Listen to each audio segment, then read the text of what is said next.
Un roi, chapitre 7. Salomon construisit encore son palais. Cela prit 13 ans jusqu'à ce qu'il l'ait entièrement terminé. Il construisit d'abord le bâtiment appelé Maison de la forêt du Liban. Il était long de 50 mètres, large de 25 et haut de 15. Il était construit sur 4 rangées de colonnes en cèdre et il y avait des poutres de cèdre sur les colonnes. On couvrit de cèdre les chambres supportées par les colonnes.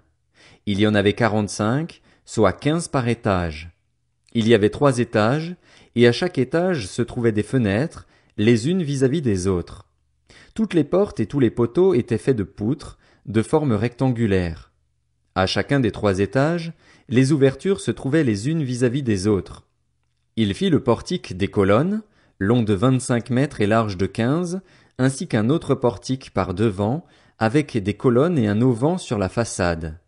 Il fit le portique du trône, ou portique du jugement, où il rendait la justice, et il le couvrit de cèdre, depuis le sol jusqu'au plafond. Son bâtiment d'habitation fut construit de la même manière, dans une autre cour, derrière le portique. Il fit aussi un bâtiment du même genre que ce portique pour la fille du Pharaon, qu'il avait prise pour femme. Pour toutes ces constructions, on employa de magnifiques pierres, taillées sur mesure, sciées avec la scie sur leur face intérieure et extérieure.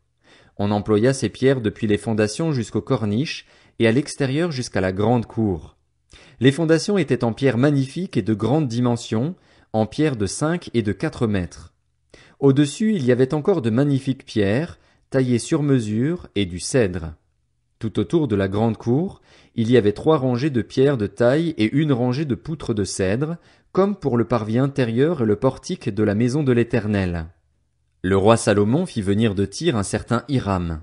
C'était le fils d'une veuve membre de la tribu de Nephtali et d'un père tyrien, et il travaillait le bronze. Hiram était rempli de sagesse, d'intelligence et de savoir-faire pour fabriquer toutes sortes d'objets en bronze. Il arriva auprès du roi Salomon et il réalisa tous ses travaux. Il fit les 2 colonnes de bronze. La première faisait 9 mètres de haut, et on pouvait mesurer la circonférence de la seconde avec un fil de 6 mètres. Il fondit 2 chapiteaux de bronze pour les mettre sur les sommets des colonnes. Le premier faisait 2 mètres et demi de haut, tout comme le second. Il fit des treillis en forme de réseau, des festons façonnés en chaînettes, pour les chapiteaux qui étaient sur le sommet des colonnes, 7 pour le premier chapiteau et 7 pour le second. Il fit 2 rangées de grenades autour de l'un des treillis, pour couvrir le chapiteau qui était sur le sommet d'une des colonnes. Il fit de même pour le second. Les chapiteaux qui étaient sur le sommet des colonnes placées dans le portique représentaient des lys et faisaient 2 mètres. Les chapiteaux placés sur les 2 colonnes étaient entourés de 200 grenades, en haut, près du renflement qui dépassait le treillis. Il y avait aussi 200 grenades rangées autour du second chapiteau. Il dressa les colonnes dans le portique du temple. Il dressa la colonne de droite et l'appela Jachin, puis il dressa la colonne de gauche et l'appela Boaz. Il y avait sur le sommet des colonnes une sculpture qui représentait des lys. Ainsi fut terminée la fabrication des colonnes. Il fit la cuve en métal fondu. Elle faisait 5 mètres d'un bord à l'autre et était entièrement ronde. Elle faisait 2 mètres et demi de haut et l'on pouvait mesurer sa circonférence avec un cordon de 15 mètres. Des coloquintes en faisaient le tour, sous le rebord, 20 par mètre, sur tout le pourtour de la cuve. Disposées sur 2 rangs, les coloquintes avaient été fondues avec elles d'une seule pièce. Elle était posée sur 12 bœufs, 3 tournés vers le nord, 3 vers l'ouest, 3 vers le sud et 3 vers l'est. La cuve reposait sur eux et toute la partie postérieure de leur corps était à l'intérieur. Elle était épaisse de 8 centimètres et son bord, pareil à celui d'une coupe, avait la forme d'une fleur de lys. Elle pouvait contenir 44 000 litres. Il fit les 10 bases en bronze. Chacune faisait 2 mètres de long, 2 de large et 1 et demi de haut. Voici en quoi consistaient ces bases. Elles étaient formées de panneaux attachés au coin par des montants. Sur les panneaux qui étaient entre les montants figuraient des lions, des bœufs et des chérubins. Sur les montants, au-dessus comme au-dessous des lions et des bœufs, il y avait des ornements qui pendaient en festons. Chaque base avait 4 roues en bronze avec des essieux en bronze. Aux 4 angles se trouvaient des épaulements en métal fondu, au-dessous du bassin et plus bas que les festons. Le couronnement d'une base présentait à l'intérieur une ouverture qui se prolongeait de 50 centimètres vers le haut. Cette ouverture était ronde, comme pour les objets de ce genre, et elle faisait 75 centimètres de large. Il s'y trouvait aussi des sculptures. Les panneaux étaient carrés et non arrondis. Les 4 roues se trouvaient sous les panneaux, et les essieux des roues étaient fixés à la base. Chacune faisait 75 centimètres de haut. Les roues étaient faites comme celles d'un char. Leurs essieux, leurs jantes, leurs rayons et leurs moyeux, tout était en métal fondu. Il y avait aux 4 angles de chaque base 4 épaulements de la même pièce que la base. La partie supérieure de la base se terminait par un cercle de 25 centimètres de hauteur, et ses appuis et ses panneaux étaient faits de la même pièce. Sur les plaques des appuis et sur les panneaux, il grava des chérubins, des lions et des palmes, en fonction de la place disponible, ainsi que des guirlandes tout autour. C'est ainsi qu'il fit les 10 bases. Le métal fondu, la mesure et la forme étaient les mêmes pour toutes. Il fit 10 bassins en bronze. Chaque bassin pouvait contenir 880 litres, faisait 2 mètres et reposait sur l'une des 10 bases. Il plaça 5 bases sur le côté droit du temple et 5 sur le côté gauche. Quant à la cuve, il la plaça du côté droit du temple, au sud-est. Hiram fabriqua encore les cendriers, les pelles et les coupes. C'est ainsi qu'Hiram termina tout le travail que le roi Salomon lui fit faire pour la maison de l'Éternel.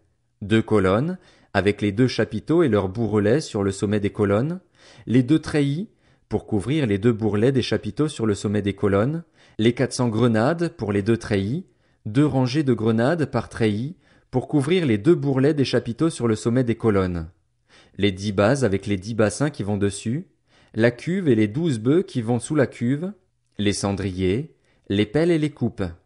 Tous ces ustensiles que le roi Salomon fit faire à Hiram pour la maison de l'Éternel étaient en bronze poli.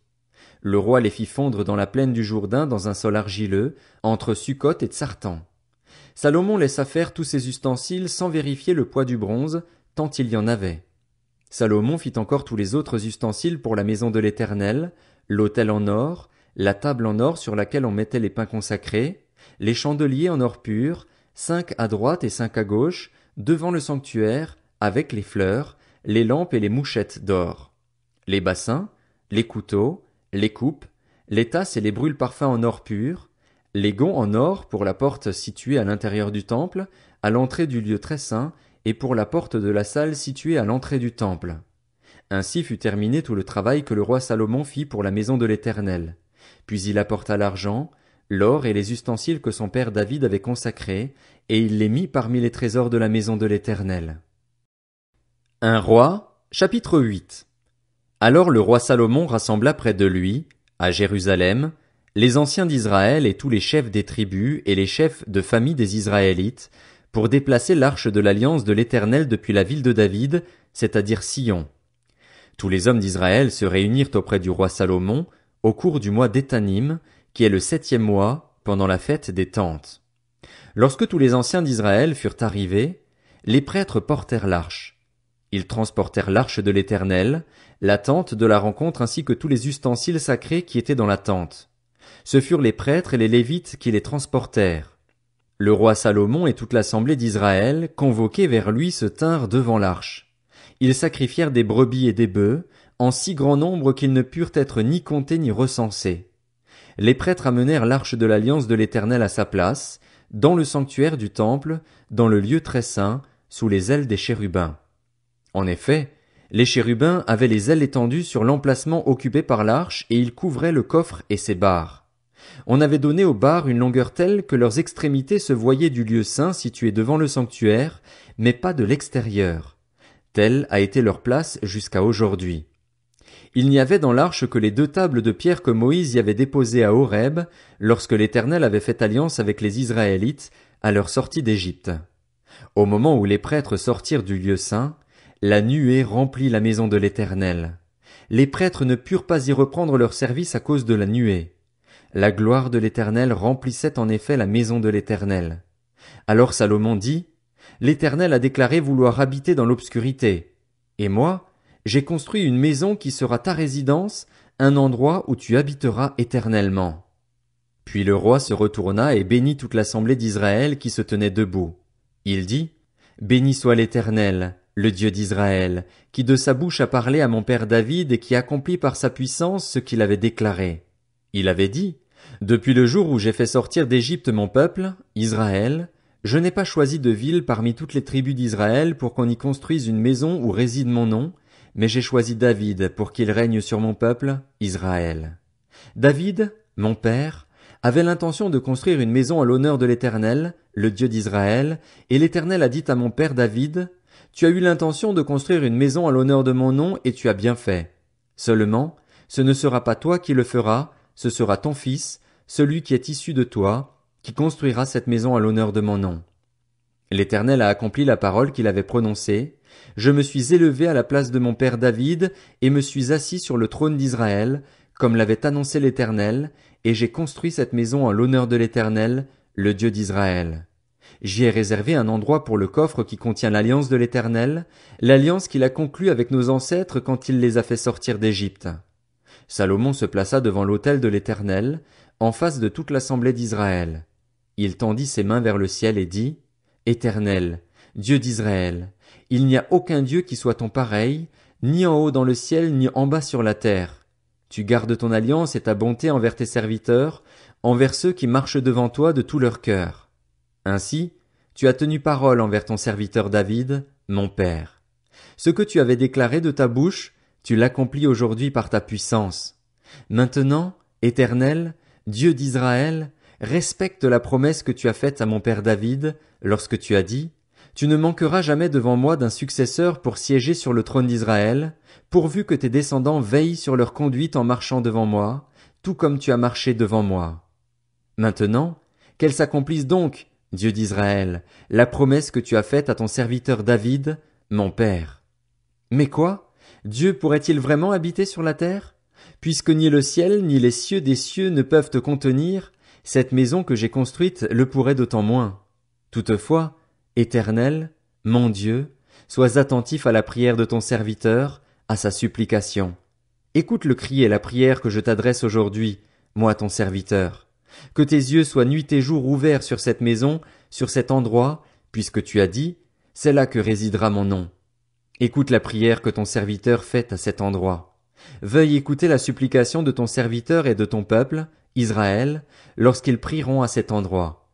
Écoute-les de l'endroit où tu résides, du haut du ciel, écoute-les et pardonne-leur.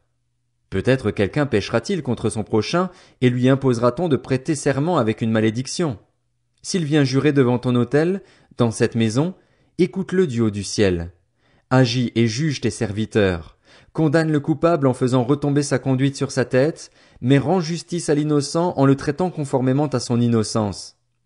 Admettons qu'Israël, ton peuple, connaisse la défaite devant l'ennemi pour avoir péché contre toi.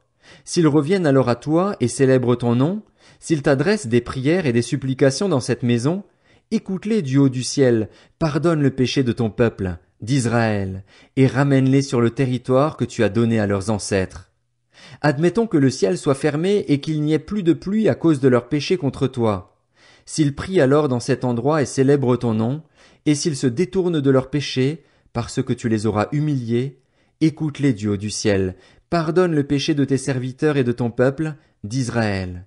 Oui, enseigne-leur alors la bonne voie, celle dans laquelle ils doivent marcher, et fais venir la pluie sur la terre que tu as donnée en héritage à ton peuple. Admettons que la famine, la peste, la rouille, la nielle ou les sauterelles d'une espèce ou d'une autre soient dans le pays, que l'ennemi assiège ton peuple dans son pays, dans ses villes, qu'il y ait des fléaux ou des maladies quelconques. Si qui que ce soit, si tout ton peuple, Israël, fait alors entendre des prières et des supplications parce qu'il reconnaît la blessure de son cœur, et s'il tend les mains vers cette maison, écoute-le du haut du ciel, de l'endroit où tu résides, et pardonne-lui. Agis et donne à chacun ce que mérite sa conduite, puisque tu connais le cœur de chacun. Oui, toi seul connais le cœur de tous les hommes. Agis de cette manière, et ils te craindront tout le temps qu'ils vivront sur le territoire que tu as donné à nos ancêtres. Même l'étranger, celui qui n'est pas issu de ton peuple, d'Israël, viendra d'un pays lointain à cause de ta réputation. En effet, on apprendra que ton nom est grand, ta main forte et ton bras puissant. Quand l'étranger viendra prier dans cette maison, écoute-le du haut du ciel, de l'endroit où tu résides, et accorde-lui tout ce qu'il te demandera. Ainsi, tous les peuples de la terre connaîtront ton nom et te craindront comme le fait Israël, ton peuple, et ils sauront que ton nom est associé à cette maison que j'ai construite. Admettons que ton peuple sorte pour combattre son ennemi en suivant tes directives. s'ils adressent alors des prières à l'Éternel, les regards tournés vers la ville que tu as choisie et vers la maison que j'ai construite en l'honneur de ton nom, écoute du haut du ciel leurs prières et leurs supplications, et fais leur droit. Admettons qu'ils pêchent contre toi, puisqu'il n'y a aucun homme qui ne commette pas de péché, et que tu sois irrité contre eux au point de les livrer à l'ennemi qui les déportera dans un pays ennemi, lointain ou proche. S'ils se mettent alors à réfléchir dans le pays où ils seront exilés, s'ils reviennent à toi et t'adressent des supplications dans le pays de ceux qui les auront déportés, en disant « Nous avons péché, nous avons commis l'injustice, nous avons fait le mal », oui, s'ils reviennent à toi de tout leur cœur et de toute leur âme, dans le pays de leurs ennemis, de ceux qui les auront déportés, s'ils t'adressent des prières, les regards tournés vers leur pays, celui que tu as donné à leurs ancêtres, vers la ville que tu as choisie et vers la maison que j'ai construite en l'honneur de ton nom, écoute du haut du ciel, de l'endroit où tu résides, leurs prières et leurs supplications, et fais leur droit. Pardonne à ton peuple ses péchés et tous ses actes de révolte contre toi. Excite la compassion de ceux qui les retiennent prisonniers, afin qu'ils aient pitié d'eux, car ils sont ton peuple et ton héritage, ceux que tu as fait sortir d'Égypte, du milieu d'une fournaise à fondre le fer. Que tes yeux soient ouverts sur la supplication de ton serviteur et de ton peuple, d'Israël, pour les exaucer chaque fois qu'ils feront appel à toi. En effet, c'est toi qui les as séparés de tous les autres peuples de la terre pour faire d'eux ton héritage, comme tu l'as déclaré par l'intermédiaire de ton serviteur Moïse quand tu as fait sortir d'Égypte nos ancêtres, Seigneur éternel. Lorsque Salomon eut fini d'adresser à l'Éternel toute cette prière et cette supplication, il se leva devant l'autel de l'Éternel, où il était agenouillé, les mains tendues vers le ciel. Debout, il bénit à haute voix toute l'assemblée d'Israël en disant « Béni soit l'Éternel, qui a donné du repos à son peuple, Israël, conformément à toutes ses promesses. De toutes les bonnes paroles qu'ils avaient prononcées par l'intermédiaire de son serviteur Moïse, aucune n'est restée sans effet. Que l'Éternel, notre Dieu, soit avec nous, comme il l'a été avec nos ancêtres, qu'il ne nous abandonne pas et ne nous délaisse pas, mais qu'il incline nos cœurs vers lui, afin que nous marchions dans toutes ses voies et que nous respections ses commandements, ses prescriptions et ses règles qu'il a données à nos ancêtres. Que les paroles de supplication que je viens d'adresser à l'Éternel soient jour et nuit présentes devant l'Éternel, notre Dieu, et qu'il fasse en tout temps droit à son serviteur et à son peuple, Israël. Ainsi, tous les peuples de la terre reconnaîtront que c'est l'Éternel qui est Dieu et qu'il n'y en a pas d'autre. Que votre cœur soit attaché sans réserve à l'Éternel, notre Dieu, comme il l'est aujourd'hui, pour suivre ses prescriptions et pour respecter ses commandements.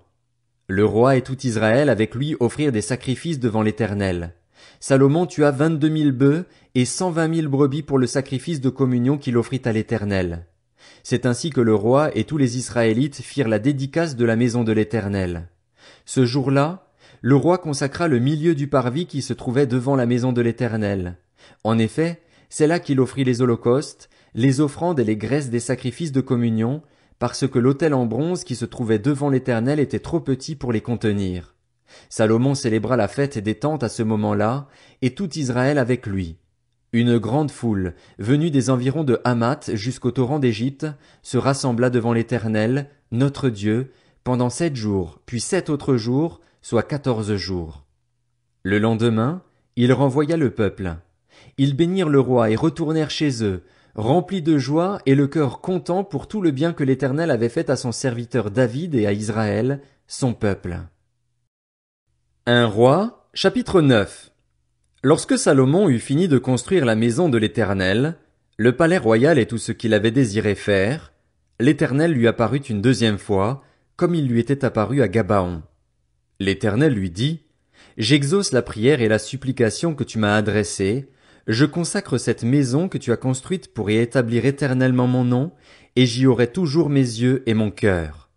Quant à toi, si tu marches devant moi comme l'a fait ton père David, avec un cœur intègre et avec droiture, en accomplissant tout ce que je t'ai commandé, si tu respectes mes prescriptions et mes règles, j'affermirai pour toujours ton autorité royale en Israël, comme je l'ai déclaré à ton père David lorsque j'ai dit, tu ne manqueras jamais d'un successeur sur le trône d'Israël. Si en revanche vous vous détournez de moi, vous et vos descendants, si vous ne respectez pas les commandements et les prescriptions que je vous ai donnés, mais que vous allez servir d'autres dieux et vous prosterner devant eux, j'éliminerai Israël du territoire que je lui ai donné, je rejetterai loin de moi la maison que j'ai consacrée en l'honneur de mon nom, et Israël sera un sujet de proverbe et de raillerie parmi tous les peuples. Si important qu'ait été ce peuple, toute personne qui passera près de lui sera dans l'étonnement et sifflera. On dira, c'est parce qu'ils ont abandonné l'Éternel, leur Dieu, qu'il avait fait sortir leurs ancêtres d'Égypte, parce qu'ils se sont attachés à d'autres dieux, se sont prosternés devant eux et les ont servis. Voilà pourquoi l'Éternel a fait venir tous ces malheurs sur eux.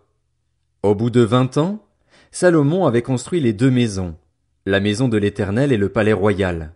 Alors, comme Hiram, le roi de Tyr, lui avait fourni autant de bois de cèdre et de cyprès, ainsi que d'or, qu'il l'avait voulu, le roi Salomon lui donna 20 villes situées en Galilée.